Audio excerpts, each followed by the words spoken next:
नमस्कार, मैं हूं रत्ना और आप देख रहे हैं सी न्यूज भारत। आयोग करते न्यूज बुलेटिन की ओर। बुलेटिन में बात होगी अंबेडकर नगर की, जहां आगामी ऐतिहासिक गोविंद साहब मेला को लेकर प्रशासन पूरी तरह से सक्रिय है। साथ ही बात होगी बिरधा की, जहां समाज सेवी सुरेश कुमार टोटे ने सराहनीय पहल की। आगे बात करेंगे डोंबिवली की, जहां मानपाड़ा चौक पर सर्वपक्षीय हक संघर्ष समिति ने विराट आंदोलन शुरू किया है। अकोला जिले के कान्हेरी गांव में देशोन्नति के संपादक प्रकाश पोहरे द्वारा आयोजित शेतकरी संवाद कार्यक्रम का भव्य आयोजन किया गया।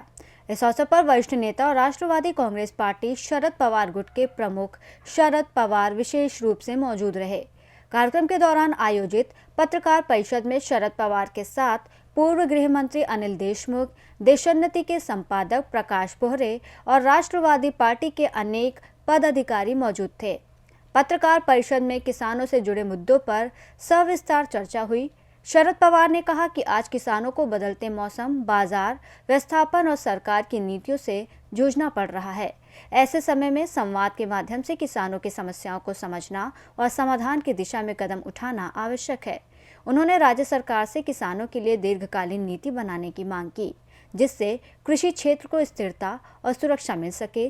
कार्यक्रम में बड़ी संख्या में किसान, स्थानीय कार्यकर्ता, मीडिया प्रतिनिधि मौजूद रहे।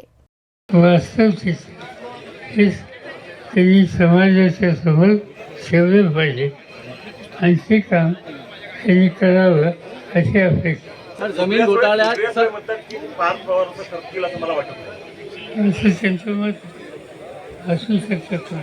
सर, जमीन घोटाळ्यात पवार कुटुंबातील सदस्यावर आरोप करण्यात येत आहे। कुटुंब प्रमुख म्हणून आपण कसं पाहताय? असं आहे, प्रशासन आणि राजकारण आणि कुटुंब फरक म्हणून जर म्हणलं तर कुटुंबामध्ये आम्ही एकमेकाच्या विरुद्ध निवडणूक करायचो।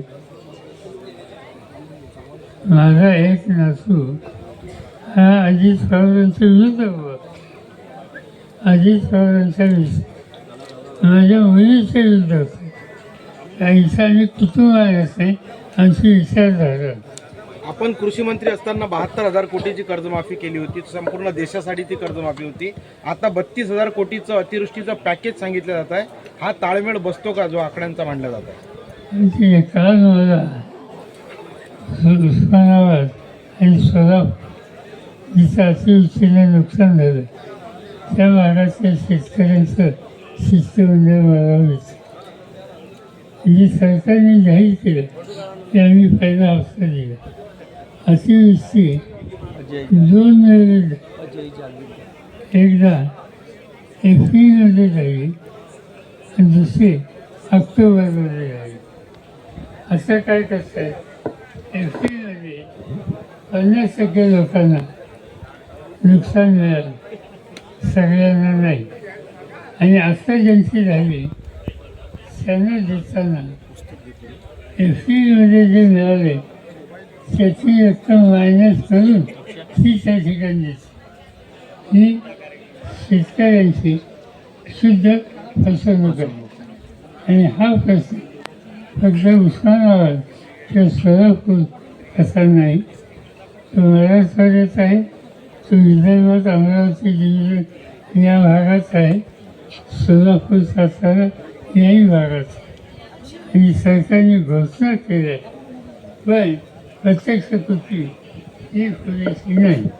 अकोल्यात प्रकाश आंबेडकरांना आता तुम्ही आव्हान करता की त्यांनी महाविकास आघाडीसोबत यावं आणि भाजपच्या विरोधात त्या लढ्यात तुमच्या सोबत त्यांनी द्यावी म्हणून? आणि काही नाही, त्यांची होतं हे मला माहिती नाही।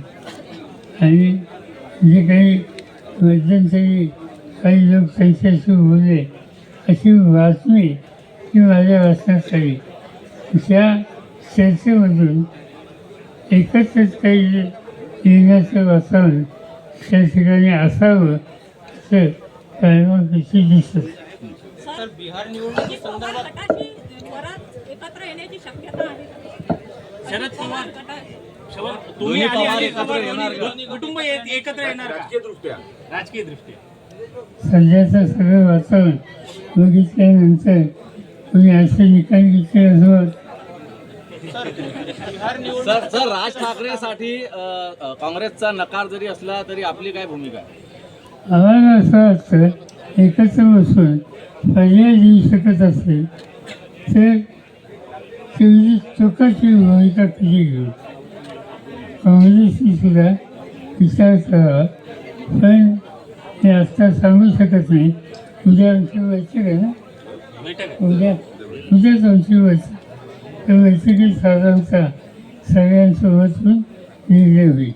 सर काँग्रेसला तुम्ही चांगल्या प्रकारे ओळखता. महाविकास आघाडी तुमचा शब्द अंतिम असतो, तुम्ही कन्व्हिन्स कराल का राज ठाकरेंसाठी काँग्रेसला? असं आहे की मी तुमचा आभारी आहे, तुम्ही मला एवढं महत्त्व दिलं.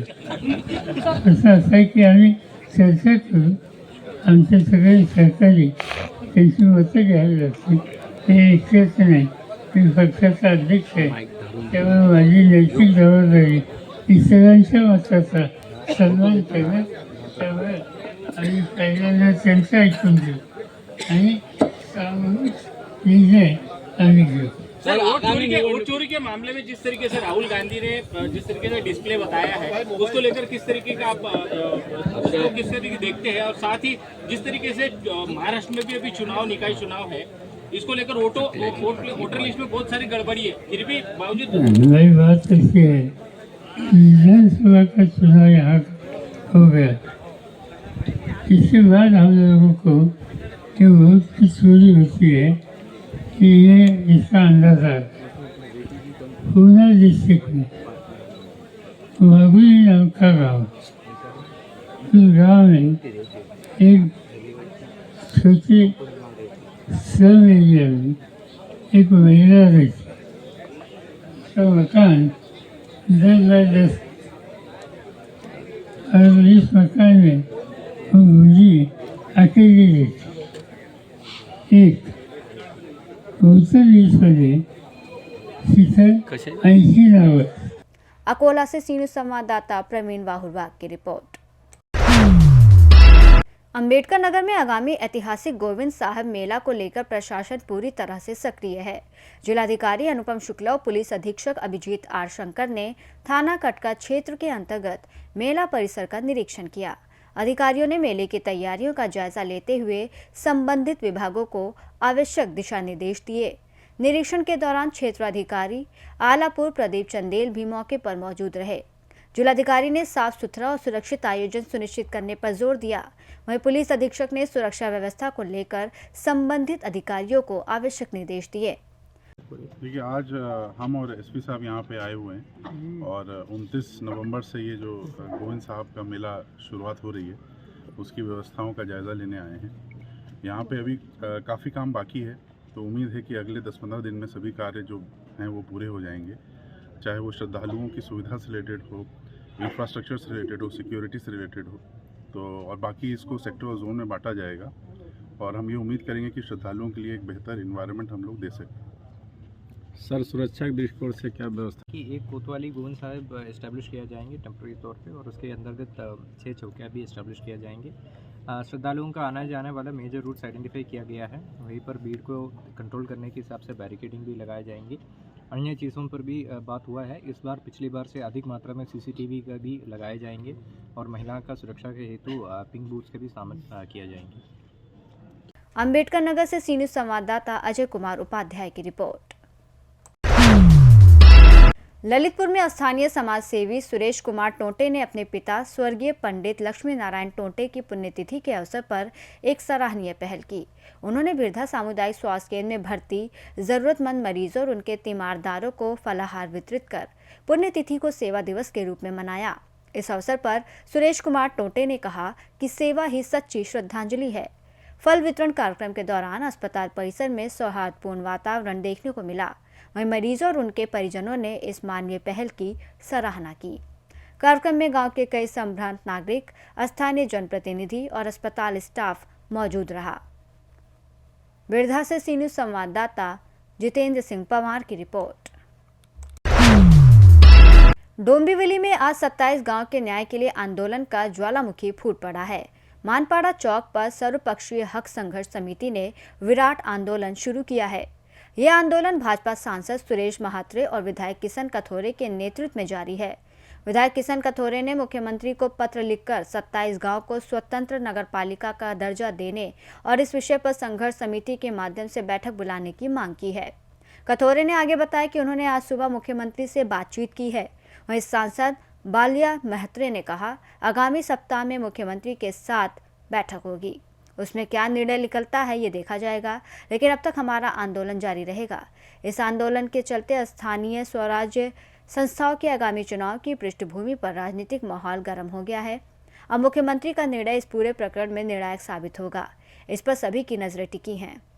आमची मागणी होती की ग्रामपंचायती असेल, ग्रामपंचायतीनंतर आता लोकसंख्या वाढली, आता आमची मागणी एकच आहे की या गावांची स्वतंत्र नगरपालिका करावी आणि त्याला न्याय खऱ्या अर्थाने या 27 गावांना द्यावा, ही राज्य सरकारकडे मागणी आहे। राज्याच्या मुख्यमंत्र्यांना मी आज सकाळीच पत्र दिलंय आणि त्याच्यावर लवकरात लवकर बैठक लावावी अशा प्रकारची विनंती संघर्ष समितीच्या वतीने, माझ्या वतीने, आमचे खासदार बाळामा म्हात्रे हे स्वतः त्याच्यामध्ये उतरलेले आहेत आणि त्यामुळे नक्कीच लवकर मुख्यमंत्री बैठक लावून नागरिकांना काय आव्हान करतात, काय सूचना करतात आणि कशा पद्धतीने यातून मार्ग काढतात, कोणत्याही परिस्थितीमध्ये नगरपालिका झाली पाहिजे, हीच भूमिका संघर्ष समितीची आणि आमचं त्याला पाठिंबा व्यक्त केली की यावेळेला 3 वेळेला तुम्ही या ठिकाणी होते, या ठिकाणी तुम्ही मुरबाडच्या दिशेला गेले, लोकसभा इकडची विधानसभा इकडची असती तर हे समस्या आली नसती। 100% खात्रीने सांगतो, माझी दृष्टी ही नेहमी विकासाकडे असते आणि या गावांची नाळ मला पूर्ण माहिती आहे। ही या गावांनी जे माझ्यावर प्रेम केलंय हे कोणावरच केलेलं नाही। मी आजही ठामपणे सांगतो की खूप चांगली गावं आहेत, मनापासून विकासाला मला साथ दिली होती आणि 5 वर्षामध्ये मला एवढा आनंद मिळत होता की या गावातून जाऊच नाही असं मला स्वतःला वाटत होतं। विधानसभेची रचना झाली, लोकसभेची रचना झाली आणि मला नाईलाज हा मतदारसंघ सोडावा लागला। दुसरी गोष्ट पाहायला गेलं तर या ठिकाणी आपण पाहिलं गणेश नाईक यांना पुन्हा सूत्र या ठिकाणी दिलेले आहेत। आपण ही पालिका स्थानिक स्वराज्य संस्थेच्या पालिकेच्या भाजप या ठिकाणी आक्रमक झालेली पाहायला मिळते। येणाऱ्या काळामध्ये या ठिकाणी मोठा विकास भेटेल का? कारण आपणच बोलले की घराघरामध्ये या ठिकाणी वाद निर्माण झाला आहे, रस्ते सगळ्यांचं नुकसान होत आहे। नुकसान झालंय, नुकसान आहेच आणि नुकसान होऊ नये यासाठी राज्याच्या मुख्यमंत्र्यांना आपण साकडं घातलेलं आहे की याच्यातून त्यांनीच मार्ग काढावा आणि आम्हाला कल्याण महापालिकेतून विभाजन करावं, हीच मागणी। तुम्ही आश्वासन दिलेलं आहे, कशा पद्धतीने कारण आमदार साहेबांनी सांगितलं काय नेमकी तुमची आज या ठिकाणी सर्वपक्षीय आंदोलन आपण पाहिलं असेल, सगळ्याच पक्षाचे सगळे स्थानिक भूमिपुत्रांचे सगळेच नेते होते। त्याच्यामुळं या संघर्षाला यश मिळेल असं आम्हाला पूर्ण खात्री आहे। आजच सकाळी माननीय किशन कथोरे साहेबांनी मुख्यमंत्री महोदयांशी बोललं, मागे आम्ही देखील भेटलो होतो आणि ते पॉझिटिव्ह देखील होते। आता एवढीच विनंती असेल की लवकरात लवकर या विषयाची मीटिंग लावून लवकरात लवकर निर्णय घ्यावा। नगरपालिकेची निवडणूक लागलेल्या महानगरपालिकेची निवडणूक काही दिवसात लागली, पण हा त्याचा निर्णय लागेल का? बघा आता ते नाही, निर्णय लागेपर्यंत आमची भूमिका ठाम आहे। आमचं आंदोलनाचं पवित्र कायम असेल जोपर्यंत निर्णय लागत नाही आणि म्हणून येत्या पुढच्या आठवड्यात शक्यतो मुख्यमंत्री महोदयांची मीटिंग होईल आणि त्याच्यातून काय मार्ग निघतो आपण बघूया। ओके, धन्यवाद। डोंबिवली से सी न्यूज़ संवाददाता दीपक मोरे की रिपोर्ट। छत्तीसगढ़ के दुर्ग रेलवे स्टेशन पर जीआरपी ने बड़ी कार्रवाई करते हुए कुर्ला एक्सप्रेस से भागे हुए बांग्लादेशी नागरिक को पकड़ लिया है। बताया जा रहा है कि आरोपी अजमेर अलामीन शेख, जो मुंबई पुलिस के पासपोर्ट और फॉरेनर्स एक्ट के मामले में फरार था, शुक्रवार शाम प्लेटफॉर्म नंबर 5 पर कुर्ला एक्सप्रेस से दुर्ग पहुंचा। जीआरपी ने सूचना मिलते ही स्लीपर कोच S1 में दबिश देकर आरोपी को पकड़ लिया। उसके पास से कोई पासपोर्ट, वीज़ा या पहचान पत्र नहीं मिला। जीआरपी ने बताया कि आरोपी मुंबई से भागकर कोलकाता के रास्ते बांग्लादेश लौटने की फिराक में था। सूचना पर मुंबई पुलिस की टीम शनिवार सुबह दुर्ग पहुंची और कागजी कार्रवाई पूरी कर आरोपी को हिरासत में ले लिया। दुर्ग जीआरपी थाना प्रभारी राजेंद्र सिंह ने बताया कि आरोपी जनरल टिकट लेकर स्लीपर कोच में बैठा था। जीआरपी की सतर्कता से एक बड़ा सुरक्षा मामला सुलझा लिया गया और आरोपी को आगे की कार्रवाई के लिए मुंबई पुलिस के हवाले कर दिया गया है। 7/11/25 को थाने पुलिस बॉम्बे से सूचना प्राप्त हुआ कि एक बांग्लादेशी नागरिक जो है पुलिस कस्टडी से भाग गया है, जो शालीमार एक्सप्रेस में जा रहा है। सूचना पर श्रीमान पुलिस अधीक्षक महोदय श्रीमती श्वेता सिन्हा के मार्गदर्शन में ट्रेन को स्टाफ के साथ चेक किया गया, जो चेकिंग के दौरान वहाँ बोगी के अंदर मिला, जिसे पकड़ कर चौकी लाया गया है और बॉम्बे पुलिस को सूचना दी गई है, जो करीब 10 बजे तक अभी आज पहुँचने वाले हैं ले जाने के लिए। कितने आरोपी पकड़ाए हैं? एक आरोपी पकड़ाया है। क्या नाम है इसका? अजमीर शेख। इसके पास से कुछ बरामद हुआ है? इसके पास से एक मोबाइल और यात्रा टिकट मिला है। आपका परिचय आपका परिचय आपका परिचय सर? राजेंद्र सिंह, जीआरपी चौकी प्रभारी, दुर्ग। छत्तीसगढ़ से सी न्यूज संवाददाता धर्मेंद्र गुप्ता की रिपोर्ट। जयपुर के मुहाना स्थित जगत गुरु रामानंदाचार्य संस्कृत विश्वविद्यालय की मेस में मरी हुई छिपकली मिलने की सूचना पर खाद्य सुरक्षा टीम ने निरीक्षण किया तो मेस संचालनकर्ता फर्म बिना फूड लाइसेंस के कार्यरत पाई गई। मुख्य चिकित्सा और स्वास्थ्य अधिकारी जयपुर द्वितीय डॉक्टर मनीष मित्तल ने बताया कि फर्म द्वारा खाद्य निर्माण में प्रयुक्त पानी, फूड हैंडलर्स के प्रशिक्षण और स्वास्थ्य प्रमाणन, पेस्ट कंट्रोल, स्वच्छता और भवन के इंफ्रास्ट्रक्चर संबंधी नियमों की अवहेलना पाई गई है। विश्वविद्यालय प्रशासन के प्रतिनिधि की मौजूदगी में फर्म को उचित सुधार के लिए पाबंद किया गया और जांच के लिए नमूने लैब भेजे गए हैं। यदि खाद्य पदार्थ में मिलावट पाई गई तो खाद्य सुरक्षा और मानक अधिनियम 2006 के तहत सख्त कार्रवाई की जाएगी और लाइसेंस न रखने के जुर्म में सक्षम न्यायालय में चालान दायर किया जाएगा। जयपुर से सी न्यूज संवाददाता मोहम्मद जोहिद कुरैशी की रिपोर्ट। जयपुर में शुद्ध आहार मिलावट पर वार अभियान के तहत खाद्य सुरक्षा और औषधि नियंत्रण आयुक्त डॉक्टर टी शुभ मंगला के निर्देश और मुख्य चिकित्सा स्वास्थ्य अधिकारी डॉक्टर रवि शेखावत के नेतृत्व में बेनाड रोड स्थित ग्रीन पार्क क्षेत्र में संचालित मेसर्स राधे कृष्णा लघु उद्योग पर शुक्रवार को निरीक्षण किया गया, जिसमें अत्यंत अस्वच्छ और अनहाइजीनिक परिस्थितियां पाई गईं। फर्श टूटा और दीवारें गंदी, उत्पादन क्षेत्र बिना कवर, कीट पतंगों पक्षियों के प्रवेश की संभावना, खाद्य हैंडलर्स का मेडिकल परीक्षण अनुपस्थित और पानी की जांच रिपोर्ट उपलब्ध नहीं थी। टीम ने मौके पर बिना निर्माण तिथि का 1320 किलोग्राम बेसन, मटर, नमकीन और चावल पाउडर सीज किया और लगभग 100 किलोग्राम गंदगी में रखे नमकीन नष्ट कराया। सामग्री के नमूने एफएसएस अधिनियम के तहत जांच के लिए गए हैं। गंभीर अनियमितताओं पर विभाग ने इम्प्रूवमेंट नोटिस जारी कर उत्पादन कार्य तत्काल प्रभाव से बंद करवाया और निर्धारित समय में सुधार न होने पर खाद्य अनुज्ञा निलंबित करने की चेतावनी दी। आगे सैंपल्स की जांच रिपोर्ट के अनुसार विधिक कार्रवाई की जाएगी। जयपुर से सी न्यूज संवाददाता विजय भवानी की रिपोर्ट। कटनी में प्रसिद्ध कथावाचक अनिरुद्धाचार्य आगामी दद्दा जी की प्राण प्रतिष्ठा कार्यक्रम में शिरकत करेंगे। इस बात की जानकारी उन्होंने खुद कथा के दौरान दी। अनिरुद्धाचार्य की मौजूदगी से कार्यक्रम की शोभा बढ़ने की उम्मीद है। कार्यक्रम में स्थानीय समाज सेवी, श्रद्धालु और अधिकारी भी शामिल होंगे। दद्दा जी की प्राण प्रतिष्ठा इस क्षेत्र के लिए धार्मिक और सांस्कृतिक दृष्टि से महत्वपूर्ण आयोजन माना जाता है। कटनी से सी न्यूज संवाददाता सुमित जायसवाल की रिपोर्ट। मुर्तिजापुर शहर में एसबीआई के एटीएम से पैसे निकालने गई महिला बेबी मधुकर खंडारे को अज्ञात व्यक्ति ने धोखा देकर 24,700 रुपये निकाल लिए, जबकि ये पूरी घटना सीसीटीवी कैमरे में कैद हो गई। जानकारी के अनुसार महिला साप्ताहिक बाजार और सिलाई मशीन मरम्मत कार्य के लिए मुर्तिजापुर आई थी और पैसे निकालने के लिए बैंक के एटीएम पर गई, जहां पैसे न निकलने पर उसने किनारे खड़ी अज्ञात व्यक्ति से मदद मांगी।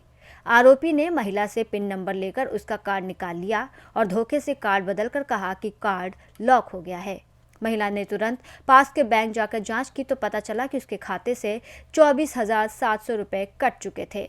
घटना की शिकायत महिला ने मुर्तिजापुर पुलिस स्टेशन में दर्ज कराई, जिसके बाद अज्ञात व्यक्ति के खिलाफ भारतीय न्यायिक संहिता की धारा के तहत मामला पंजीकृत किया गया।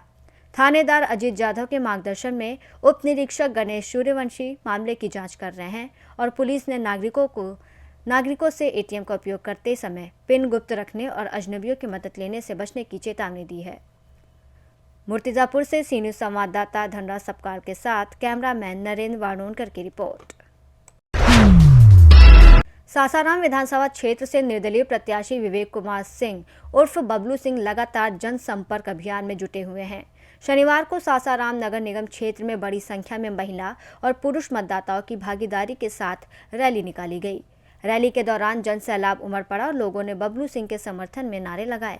इस मौके पर प्रत्याशी विवेक कुमार सिंह ने महागठबंधन और इंडिया गठबंधन के प्रत्याशी पर तीखा हमला बोलते हुए कहा कि एक तरफ अपराध प्रवृत्ति वाले लोग चुनाव मैदान में हैं तो दूसरी तरफ बाहरी उम्मीदवार जनता को गुमराह करने में लगे हैं।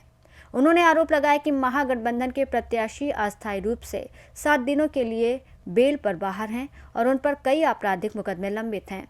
बबलू सिंह ने कहा कि सासाराम की जनता अब जागरूक हो चुकी है और अपराधियों या बाहरी नेताओं के झांसे में नहीं आने वाली। उन्होंने भरोसा जताया कि जनता विकास, शिक्षा और रोजगार के मुद्दे पर वोट देगी और सासाराम में नई राजनीति की शुरुआत होगी। बिहार रोहतास से सी न्यूज़ संवाददाता पंकज कुमार की रिपोर्ट। न्यूज़ बुलेटिन में फिलहाल इतना ही। देश और दुनिया की तमाम बड़ी खबरों के लिए देखते रहिए सी न्यूज़ भारत।